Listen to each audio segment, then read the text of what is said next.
Vous allez me dire donc qu'est-ce qu'un auxiliaire exactement et quelle est la liste des auxiliaires. Alors, un auxiliaire, c'est un super-héros, on l'a vu. L'auxiliaire est associé dans notre petit jeu de Lego là, au rouge et donc au super-héros.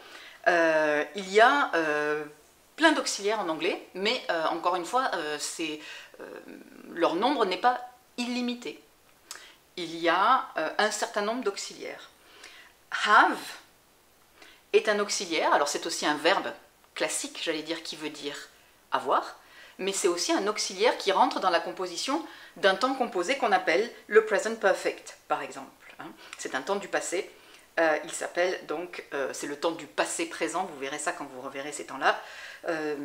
Il intervient donc dans la construction de ce temps composé qu'on appelle le present perfect, et dans ce cas-là, il est auxiliaire. Il ne veut pas dire forcément avoir, il entre dans la composition de ce temps, donc super-héros, pour aider à la composition de ce temps.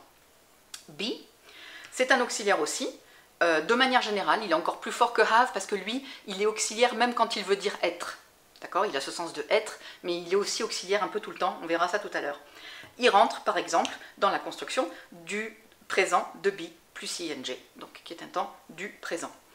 On a ensuite tous les auxiliaires modaux qui permettent d'exprimer par exemple une hypothèse, par exemple la permission, par exemple une interdiction, etc., etc., une obligation, un conseil. Ces mots auxiliaires modaux, vous les reverrez dans le cours qui s'appelle les auxiliaires modaux, mais sachez donc que, comme leur nom l'indique, ils sont auxiliaires et que donc ils ont la mention rouge et super-héros, et ils doivent prendre en charge la question quand on veut exprimer une hypothèse, etc.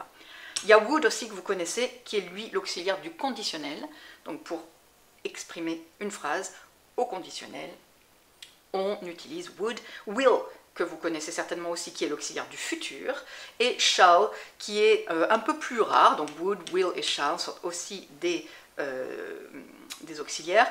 Shall, il s'utilise avec I et we uniquement quand on veut faire une suggestion, ou bien il s'utilise avec you notamment quand on veut parler du futur avec le fait que celui qui dit ça, cette phrase au futur, s'engage à ce que ça se réalise.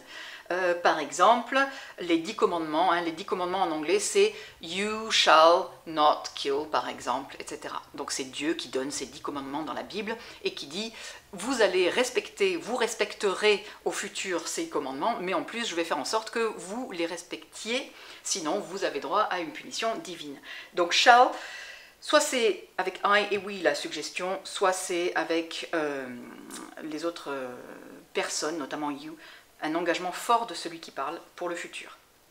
Tout cela sont les auxiliaires, voilà la liste des auxiliaires en anglais.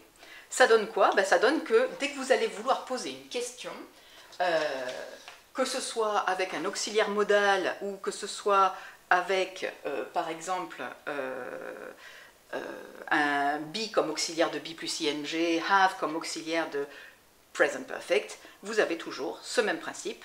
Auxiliaire, sujet, base verbale ou verbe en ing ou le participe passé pour have plus participe passé. Can you speak English? Should you speak English? Are you speaking English? Have you spoken English? Des temps, des modalités différentes, mais l'ordre est toujours le même et c'est le seul qui vale pour poser une question directe avec un point d'interrogation en anglais. Ok, donc on a toujours notre petit train de Lego, rouge, noir, vert, auxiliaire, sujet, verbe. Ok, bien, alors, il y a des cas particuliers. Bon, pas de panique. Il y a le cas de be, j'en parlais tout à l'heure. Be est un auxiliaire et aussi un verbe qu'on appelle un verbe lexical, c'est-à-dire un verbe qui veut dire quelque chose, il n'est pas juste auxiliaire pour aider, il exprime quelque chose, il veut dire être. D'accord? Donc lui, il est tellement fort, be, il est super héros, encore une fois on peut lui coller ici comment ça s'appelle, l'étiquette de super héros. Be, il est tellement fort qu'il n'a pas besoin d'être répété, d'être utilisé en tant que verbe normal. En tant que verbe vert, j'allais dire. Donc, dans des questions comme « Are you okay ?» vous voyez quelqu'un qui tombe dans la rue et vous allez lui demander si ça va. Vous allez lui demander typiquement en anglais « Are you okay ?» Est-ce que ça va? Ici, vous voyez qu'on n'a pas besoin de répéter le verbe être, puisqu'il est inclus ici, il est à la fois auxiliaire et verbe lexical. Are you okay? Donc on n'a plus que dans notre question là, on n'a pas notre vert là. Le vert il est inclus ici, c'est rouge et vert en même temps. Dans le be, avec be, on n'a pas donc de verbe dans ma question. Are you okay? Auxiliaire qui fait office de verbe aussi, sujet. Ok? Donc ça c'est le cas particulier de be. Un autre cas particulier, je vous en ai parlé tout à l'heure, c'est have. Have, il a deux fonctions. Il peut être soit l'auxiliaire du present perfect, dans ce cas-là c'est un super-héros auxiliaire lui aussi, ou il peut vouloir dire avoir, et dans ce cas-là c'est un verbe lexical, un verbe classique, un peu faible, très faible même, comme on disait tout à l'heure. Il aura besoin d'un auxiliaire pour pouvoir poser la question.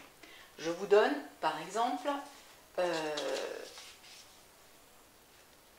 une phrase, une question avec have.